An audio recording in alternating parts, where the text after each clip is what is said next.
Today, I'm going to stroll you through some of the biggest mistakes I see with kids and strollers so you don't screw it up.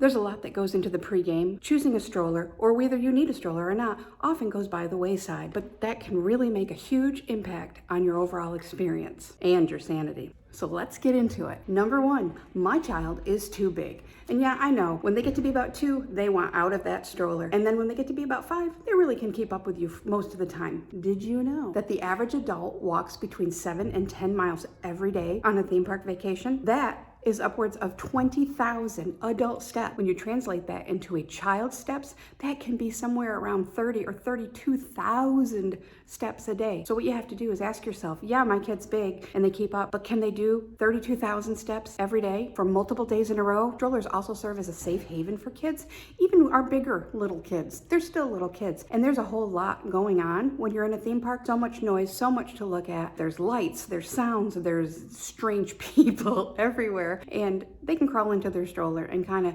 take a little bit of a respite from it. And then when we consider being in parks at night, even a child that can walk on their own, you don't want them to get stepped on, bumped, knocked over, any of that. Number 2, renting a stroller in a park. You guys, I am consistently flabbergasted by the amount of in-park stroller rentals that I continue to see. Y'all should know better, but that's what I'm here for. I'm going to tell you why it's not the ideal situation. So there's 3 main reasons that renting a park stroller is not really a good idea. First is the structure of the stroller itself, practicality, and the pricing. So when you rent a stroller in a theme park, it's going to look like this. It's going to be red or blue, depending on which theme park you're at, but it's hard plastic. Think of the Little Tikes stuff. So yeah, it's sturdy and that's great. However, it's really hot in Florida. So guess what happens when those strollers get left out in the sun? And they will be out in the sun. They get hot too. And as you can see, the canopies really are not much of a canopy at all. They're really not going to shield a child from much. They do not recline at all. That can be a big problem, and that's often something that people don't even think about. When a child gets tired, you know how they are. They may need to just check out for an hour or so. They can't lay back in these. And if you'll notice too, that the strollers are very, very small. A single stroller is really only going to fit a toddler-sized child comfortably, and the double strollers, they're really not going to fit 2 kids. Unless you want World War III on your hands. So practicality. The practicality of the in-park strollers is pretty low. You have to rent them in the park. You're going to have to wait in line to do so. This is a total waste of any kind of early park admission. Those are prime times to get some stuff done. And you don't want to waste it standing in line waiting for a stroller. Secondly, if you're going to park hop in any manner, you can't take the stroller with you. Yes, you can get another one when you get to the next park. You can just show your receipt, but guess what you're going to have to do? Stand in line again. Nobody wants to do that. When you're on vacation, time is money, and this is a huge waste of money. Not to mention, at the end of the day, you're gonna have to carry a cranky, tired child out of the park to whatever transportation you're going to, and then to your hotel or to your resort if you're off property. And chances are both of you are gonna be hot and sweaty. It's no fun. Let's talk about the value of renting these in-park strollers. At the major theme parks in Florida, they run about $15 a day for a single stroller rental for one child, or you can rent a double stroller for between $31 and $35. So what are your other options? Well, your trusty travel agent, and you should have one, can set up a rental for your length of stay or how many every days that you want. You can take it anywhere you want to go that's in the parks, out of the parks, Disney Springs, City Walk, all over the place. The malls, you want to go to the character warehouse, you can take the stroller. And here's where it gets even better. If you rent a double stroller, and these are really nice strollers, like these are the kind you use on vacation and then you go home and you're like, I'm gonna buy one because it's so cool. They only run about $20 a day, give or take, depending on the model you get and how long you have it. It could be even less than that per day. So let's look at a 5-day rental. If you rent it in park for a single stroller, it's going to be $75, whether you do it through a park or you rent one from a trusted vendor. But if you need a double stroller and you rent one in park, it's going to average about $155 to $175. If you rent a double stroller, you're only looking at about $100 total. You're looking at either paying the same or paying less, and you get so much more. You get to be able to have that stroller for your entire experience, from the time you walk out the hotel door, the time you walk back in, to the time you leave to go to the airport. It's all good and it's all yours to do with whatever you want. These are really nice strollers. They're padded, they're cushioned, they have canopies that will actually shield your child from the sun and the wind and the rain. They fully recline, which is an awesome feature, and you won't know how much you need it until you need it. A good rule of thumb is that if you determine you need a stroller for the parks, you need one for outside of the parks as well. And the next lapse in judgment that I often see is when folks decide to bring their stroller from home. It's not always a bad idea to bring your stroller from home, but the mistake lies in not considering the following key points. First of all, the wheel size. I cannot stress this enough. These theme parks will eat your wheels. You do not want flimsy little wheels. The bigger the wheels, the better. You don't want anything real narrow. A little bit wider is a little bit better. I mean, we are talking about cobblestone, actual stone,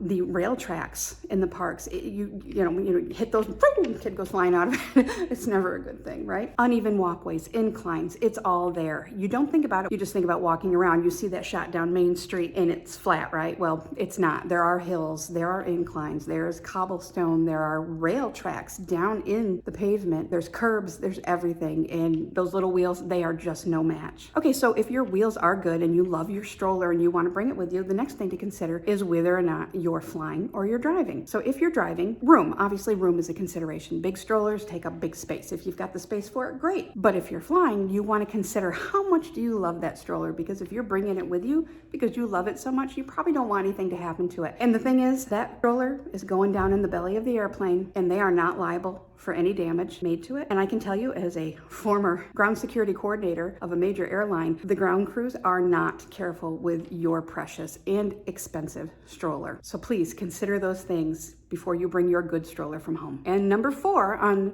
my list of stroller faux pas is buying a cheap umbrella stroller so you don't have to worry about if anything happens to it. In theory, it sounds like a great plan. However, in practice, it's going to fall apart really quick. I mean that figuratively and literally. This is just a bad idea all around. First of all, those strollers have no back support. They often have no canopy, and if they do, it is little to none in terms of protection for your child. It's just not going to be good for the back of the child in the stroller or the back of the person pushing the stroller. And then we go back to the whole idea of the uneven walkways and the cobblestone, the bricks and the train tracks. You're asking for a lot of trouble. This is a $20 guarantee that at least 2 of you are going to have a bad day. And number 5 is not bringing a stroller cover. Let's restate that. Not bringing a proper stroller cover. You know how the saying goes, when you're in Florida, if you don't like the weather, just wait 10 minutes and it's going to change. Please remember that we have daily showers here 6 months of the year. And that's not to say that the other 6 months are rain-free, because they are not. Storms can come up really quick. They may not be much, but they come up fast. They're gusty. You can get soaked and miserable really quick. Bottom line is you need to make sure that you have a proper stroller cover for your stroller. And I'm going to tell you right now,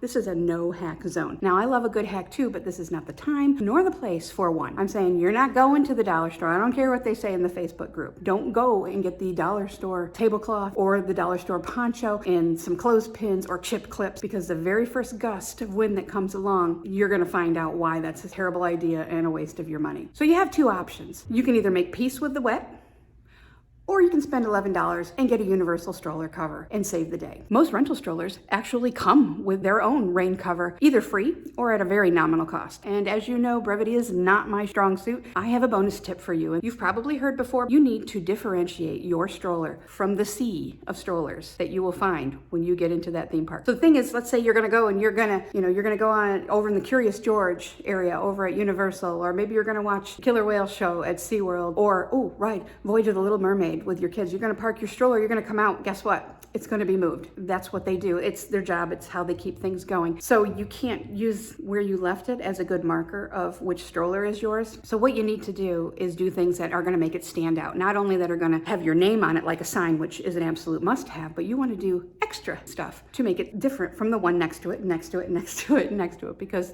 you'll be surprised how many strollers are going to look just like yours. And I have a couple ideas for that. So you could just tie some ribbon or a bandana or something. The brighter, the louder, the more obnoxious, the better, because you're going to see that from a distance. Boom, you know it's your stroller. Even some tools nice, tie it on the side, just kind of let it flop in the breeze, and that's going to look a little different. I don't see that much in the parks. You could buy some of the fairy lights. I will allow this one. You can get those at the dollar store. Battery operated fairy lights, you can get them there, or you can get some on Amazon pretty cheap. Wrap them around the handles of the stroller, and gonna get dark, flip that battery on before you go in. Some of them even have a remote control. It's kind of like honking your horn when you're in the parking lot. You can turn the lights on as you approach the mass of strollers. Or you could do a balloon. Balloons are always fun. Yeah, I know there's lots of balloons in the park, but once you see the balloon and then you look down from the balloon, you'll be able to determine whether or not that's your stroller or not. But you really want to differentiate your stroller from the others. So if you follow these 6 tips, you are going to be much more likely to have a less sucky experience with your hot, cranky child in the park. Thank you so much to everyone that stuck around till the end. I want to do something a little different today. Let's do a poll. I want to know, What is your unpopular theme park opinion? Is there an iconic snack that you think is just disgusting? Is there a popular ride that you think is way overhyped and just bores you to death? Or maybe there's a particular park or a land in one of the parks that you think is outdated or no longer relevant and they need to update that sucker. So we'll let this go for a week or so and then follow me over on Instagram and I'll put the results there. I have an unpopular opinion that I'm going to share with you now. Do you know all those wildly popular themed leggings that you can buy everywhere? Lululemon, you can buy them at Shop Disney, you can buy them in the theme parks, you can buy them all over, probably, Etsy, you can get them everywhere. They're just so colorful and just busy. Giant Mickey head, or maybe like it's covered with golden snitches or whatever, SpongeBob, top to bottom. I find them to be a hideous choice to wear in the theme park. Now, I'm not gonna judge you if you wear them, but personally, I think they're pajama bottom. I'm fine with them at home. They just look so out of place to me. Now, I'm not an unreasonable person. I think there are a couple of exceptions to this, and that would be the Christmas party at Magic Kingdom. People wear pajamas to that party anyway, and it doesn't look out of place there. Or a Halloween party, you wanted to dress up festively and the leggings are part of it, because to me, that's more of a costume, not everyday wear. A pair of black leggings, maybe with something up and down the side of the leg, fine. You got giant Minnie Mouse bows all over the place. I mean, come on, this isn't Walmart, people. They are so well loved, and my brain just won't accept it. Kind of like when I moved to the South and they eat chicken for breakfast. Chicken is not a breakfast meat. If you're looking for some help to plan your next vacation, check out the information below.